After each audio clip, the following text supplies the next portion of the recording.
is actually my direct. Meaning, she is the latest leader from Team Ann. Palakpakan naman natin ito. She's actually a manager from Qatar a long time ago. She's handled a lot of clients from before. Very good in customer service. And she's also from Mindanao. She went to Mindanao State University in Marawi. Palakpakan naman natin. Nakaiwas sa Manila. So, what I like about her is that she's a very matured thinking person. She observed a lot of things, but maintained an open mind. And I'm actually quite happy that she learned to love Riway, because while she was in Qatar, did you know that if you're an overseas worker, ang extra source of income mo is usually from direct selling? Did you know that? So many other people have attempted to market direct selling and distribution to this leader, but the only company that she ever gave a chance to is Riway International. So, she's barely over 1 month with us, but she's actually accumulated quite a number of sales, diamond sales as well. I'm hoping that she will be the next star leader in my tree, and I would bring her not just in Bangkok, but also in other countries like Singapore, Europe, and I believe she wants to go to New Zealand with her better half. So, without further ado, she will be discussing the 5 principles of a good distributor. I will allow her to expound it better so that we may appreciate lahat ng prinsipyo na kailangan natin panindigan bilang mabait, magalang, masunurin na teammate. So without further ado, let me welcome Chiki Lau Mahmood, our diamond member.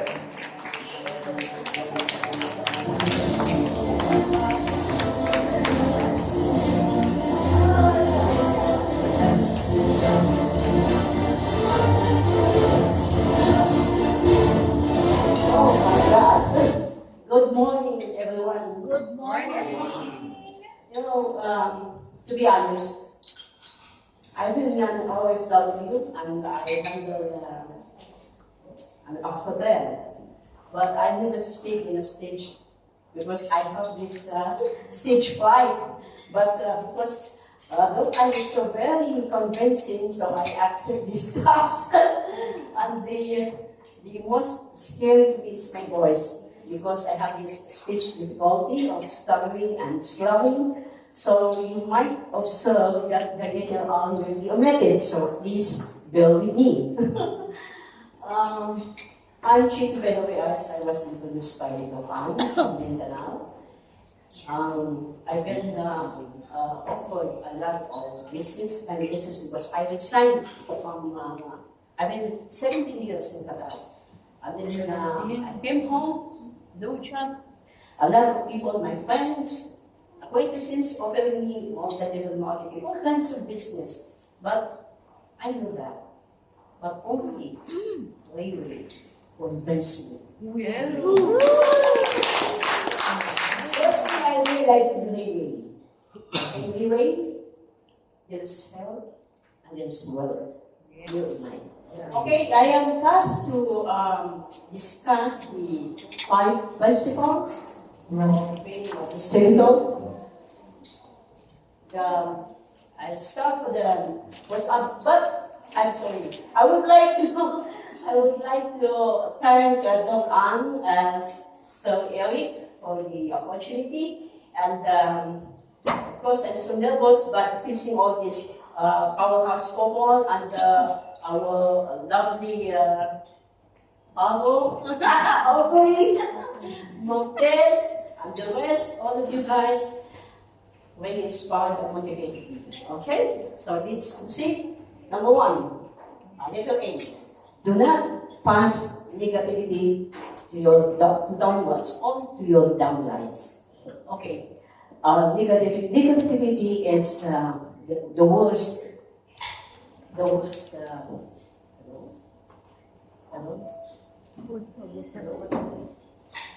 Hello?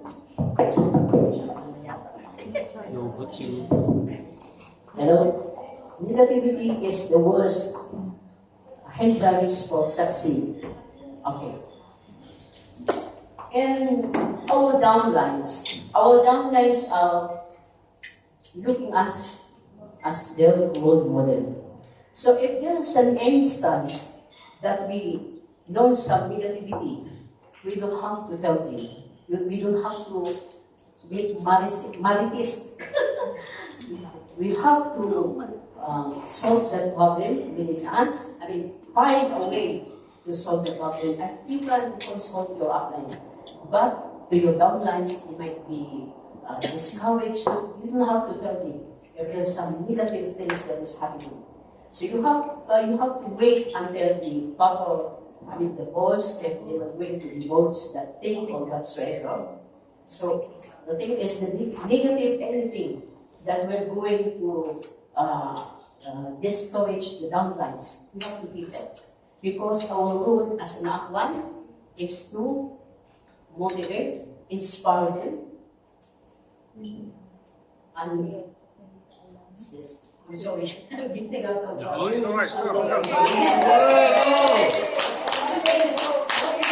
and inspire them and to bring out the best version of themselves. Yes. Okay? Next is keep and humble profile. Okay, look at our bosses. They are millionaires, but they are very humble. Yes. They are very humble. They are very polite. They are very kind and generous to us. So whatever we have succeed in life, we should be humble. We should be low profile. Because whatever it is, people will know whoever you are. You don't have to shout out. People will know. Number three, I'm just very focused on this on I don't have to mix because our time is as Dog Ann told me that if you can only finish, you can have more money. So keep on profile, it means okay, you should be humble and you have to teach us. If being humble, our downlines will see us that we are humble and they will duplicate us. Okay? Number three is no crossing of sidelines. We have upline, we have downlines, and these are sidelines together. We keep our group closer as much as possible of us. No exchanging of calling cards, because that is our group. They are different, or we are in one way, we have to be focused on our group. Okay? Number four, no monetary dispute. This is the most sensitive one. Money, most people, most relationship void because of money. If there is God with money to your downlines and your uplines, yes, it can be amicably settled. You can talk to each other and you can arrive into some solution. No need for backbiting, no need for talking bad for other one, because we are in one company, we are family. This money problem should be settled amicably. Everything can be settled in a manner of diplomacy, consideration, and understanding whatever is the root of that problem. It should have a solution, but in a amicable way. Okay? You know the relationship is good.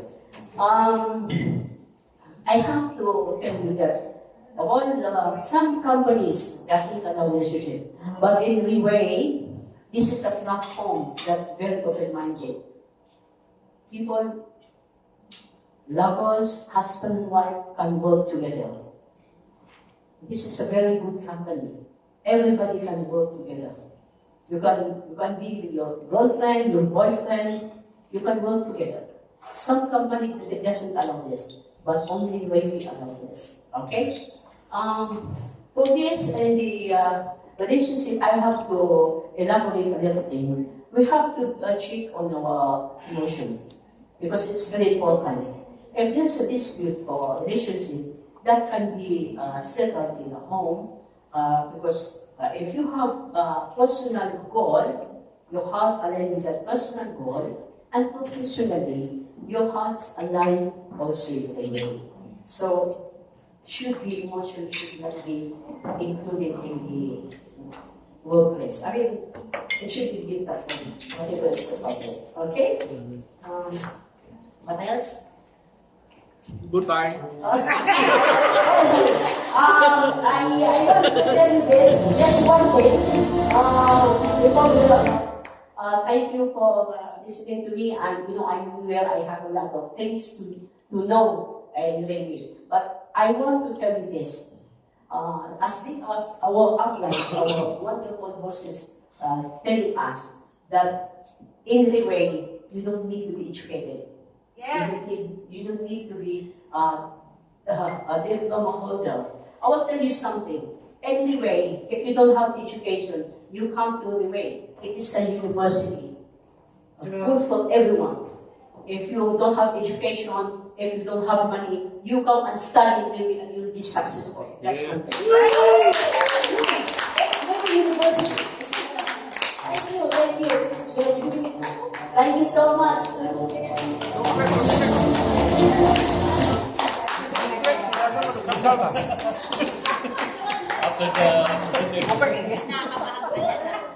Very, very good. Actually, it's a very, very straightforward topic. So, no crossing of sidelines just simply means do not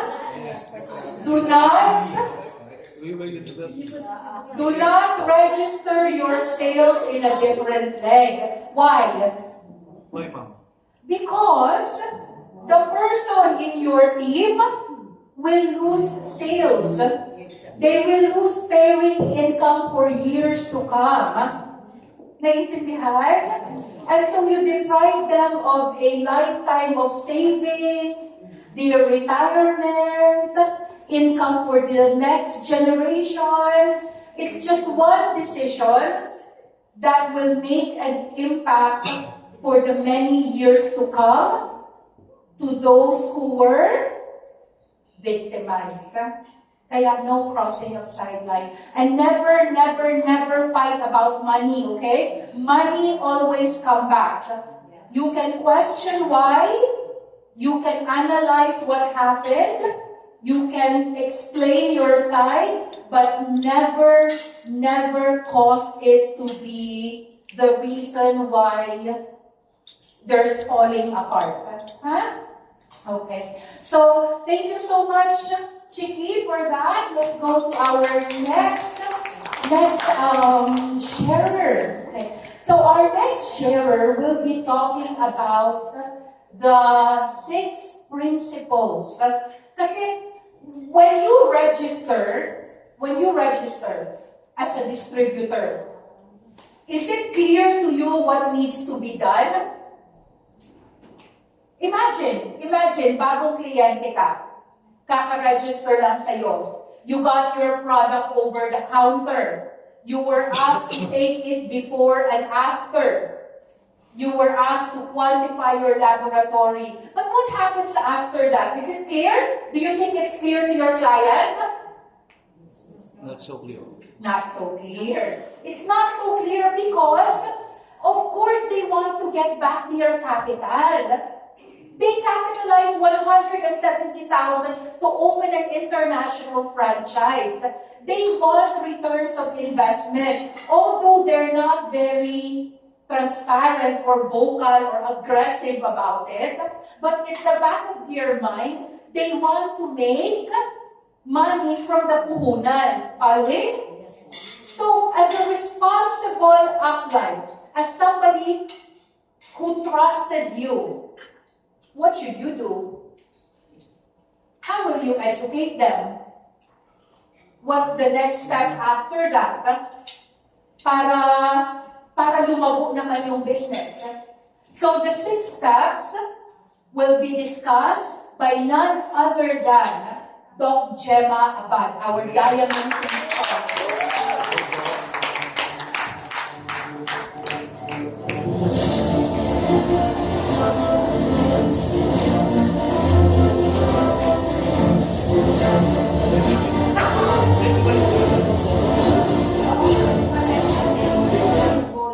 Baka masya kayo sa itsura ko, pero I had to off my mask kasi I cannot talk properly. No? So, pagpasensya niyo na po yung aking face.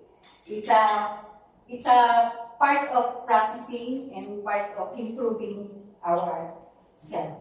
So, good morning, good afternoon. Thank you to our team Supreme Pegasus 1, Sir Ed Chok, and to our team Elite Pegasus Dokan. So, today, kahit madalas na po ako nag-speaker, but once na nasa stage na po kayo, talagang your heart beating very fast.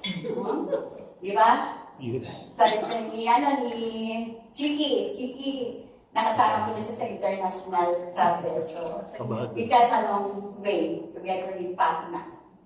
So, i-discuss ko ngayon yung 6th step na how you are new distributor already. So, what Doc Ann said, what next that your distributor will do? Because we here in Relay, not only improving ourselves, we also want to earn money, right? Right. Wala naman nag-business siguro naman na gusto mag-broke siya. Wala naman sigurong nasa matinong pag-iisip, sasabihan, gusto kong mag-business pero I don't want to earn. Walang ganun. Okay? So, let's start number 1. So, ay, wala. Yeah, okay. So, number 1, go, sa 6th step, is a goal. Ano itong goal? Ano yung target nyo? Being a new distributor, you have to fix or to set a goal, a target. Ano po yung target na gusto nyo gawin? Kaya kayo nasa Relay. In goal, you have to three characteristics. The first one is you have to goal bigger. What is bigger?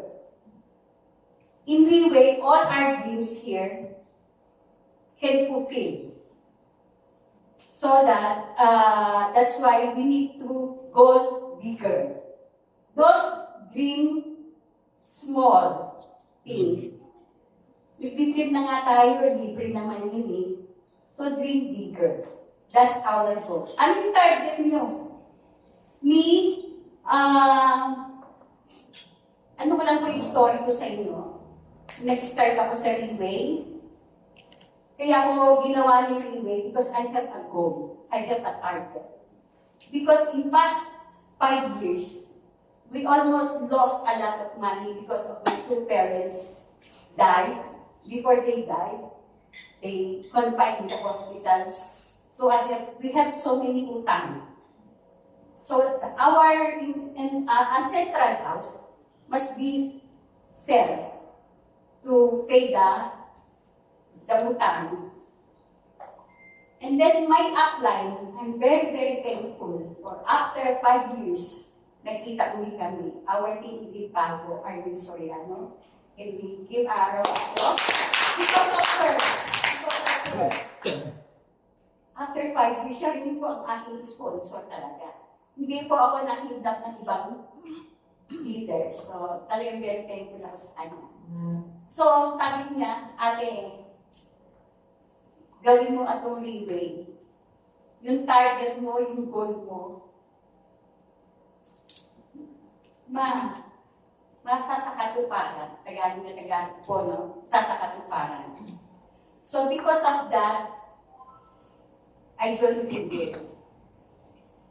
And when I joined Railway, yung goal ko na magsalba ko ng ancestral house namin, kulang pa rin yung aking dream. Hindi ako masyado nag-dream ng malaki. Yung goal natin kasi kailangan malaki. At isa pang characteristic na kailangan natin sa goal, talagang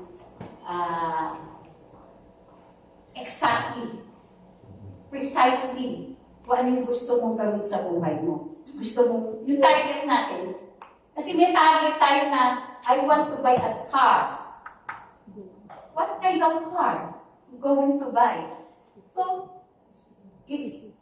elevate your goal. I want to buy Mercedes. What kind of Mercedes? Because we have a lot of Mercedes now coming out, different model. That's the precisely and clear the target. And also, the time measure. Kailan mo ba gusto bumili ng Mercedes? Sasabihin mo, next year na lang. So you have to precise. When you go to buy the Mercedes, the dream car you want in life. Dr. Pedro, happy. Next six step natin is contact list. Nung nag-join tayo sa Railway, kakakin natin ng mga training, tinuro sa atin na you list down your prospective client. Sino-sino itong mga prospective clients niyo? Siyempre, mauna muna ang ating mga family members. You list down the name. You get the papers, list down the name. Even though you know already, family is the one who's going to reject us, right? Yes. Okay. But since we have to think first our family to share and to educate them about our company. So, what else? Family, friends. Whether it's your best friend, your enemy, I think enemy can, right? This is the way you can be united with them. We share the company. This is you write this down, 20 names. So you have to list down the name. Next is plan. May contact list ka na po. You have the contact list na. You plan na. Ano po ibig sabihin ng pagka-plan? We used to have this calendar. Monday, Tuesday, Wednesday, Thursday, Friday, Saturday. You set a goal. Within 7 days, you can achieve Diamond 1 star because of planning. Yung goal natin, you see, within 7 days, you can achieve Diamond 1 star. Ako po, matagal ako bago naging Diamond star. For 5 months po ako, Diamond 2 star po ako. Matagal na po yun. Kasi yung iba, naririnig ko sa pag-sharing nila, 2 months lang, paabo na. Di ba? Meron po tayong leaders na ganyan. So yung sa akin, matagal po yun, 5 months. So, we need to plan. To all our leaders, our new distributor. In one day, you divide 3 categories. Morning, you have to go to your friends, your kumare. Then, later in the afternoon, you go to your best friend or your enemy. Nighttime to your family, your relatives. So that every day, you have a set of goal that every day you have to plan your schedule. Next is fixing appointment. Pinag-usapan na yung goal, contact list, may plan. Paano po natin sila i-fix? Nagkaroon tayo ng appointment doon sa contact list natin. Sometimes we go to our list down. They have so many reasons.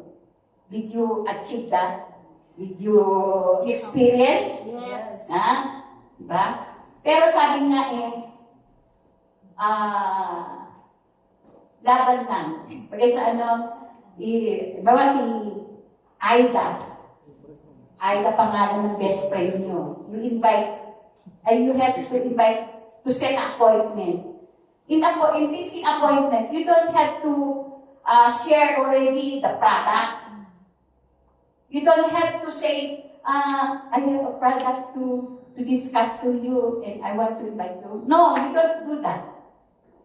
Especially nowadays, they know already the networking, the multi-level.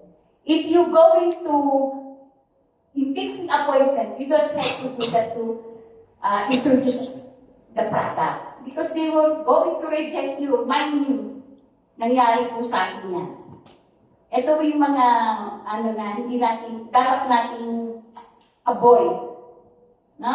Kasi pag product agad yung in-introduce mo dyan, nag-fix ka pala ng appointment, rejection coming. Right? Next is, yun. Pag na-meet nyo na po yung nakipag-appointment na po, you go to coffee shop. You go to coffee shop. Long time nyo na po siya hindi nakita. Very, very long time. For maybe 10 years, 5 years. Your best friend. And then, na-fix nyo na po yung appointment. During the appointment,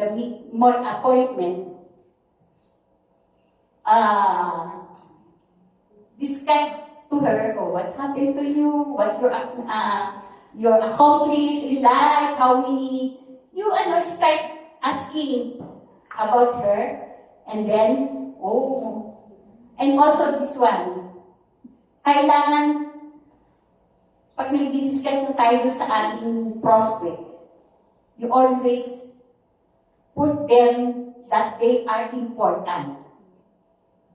Put them, they are important. Not because you're going to sell a product. Make them, you're willing, the relationship. You have to build. Because if you want to build the relationship and then you succeed to build the relationship, I don't think what you share and you're going to invite him or her to the office, they will not reject you. That's the time you have to share the OPP. Ano po yung OPP? What is OPP? See? Doon sa mga leaders ko, I always ask them to, if they go with, Ma'am Gemma, I have a client, let's go to their face and have a OPP. I always say that, no, you should bring to the office. Because in the office, even that is negative in networking, if your client see the environment in Reway, will be positive result. OPP. And, na-OPP lang po natin. Siyempre, at first, hindi pa yan mag-join. Hindi pa po mag-join yan. Don't forget to follow up. Do follow up. Yun po yung minsan na nami-mislead natin Matapos natin dalhin sa office, pinakain natin. Hindi mo lang kinamusta na ano ang mo, nakita mo sa Reway, anong environment nakita mo. From there, you can also continue follow upping him or her. If they going to say na, ang ganda pala ng company nyo, ang ganda ng compensation, ang ganda ng ganito, ganyan. You see, that means positively na-attract siya. That is the big important that our client always bring in the office. Always. And also, me kasi nung nag-start ako, wala dito ang apply ko. Nasa Brunei. But I used to go to the office, even with or without guests. And that's why I'm very thankful sa ating mga upline, sa ating sila Sir Eric Dokan. Even na nasa Brunei sila, they guide me. They guide me. And that's why in the office, balita ko lang naman sa inyo, palagi ako nagiging favorite to become a speaker na. Even in Manila, in Pampanga talaga. Huh? So, that's the thing that the company, the Railway, value us. If you are already 100% dedicated to the company will reward you and they will value you. Huh? So, talagang I'm very thankful and hindi man ganon kasama doon sa sinasabing long-term, short-term. Andun po ako sa long-term. I build leaders. And the money will come naturally. I build Venezuela now. So, I hope. And my goal, sa goal ko, next year, I'm going to push my leader, Grace Alakay, to become a Diamond 1 star next year. Okay, for that, thank you po. Good afternoon.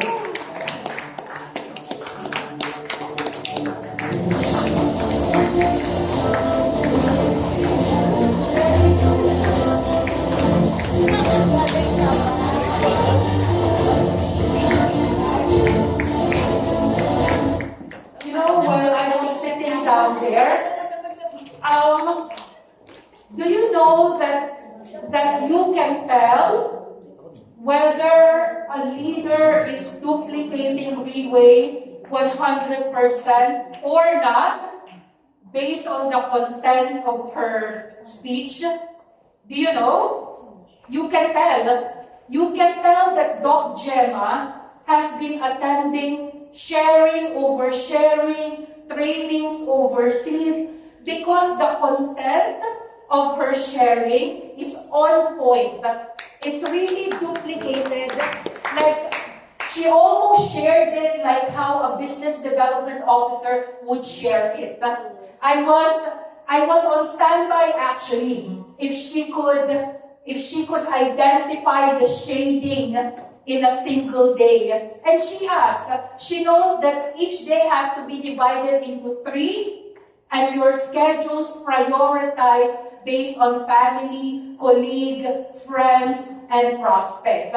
So with that, I'm very, very proud of how Doc Gemma delivered 6 steps. She's done good justice to the topic. Let's give her a big, big hand of applause. So, the seventh speaker is actually one of my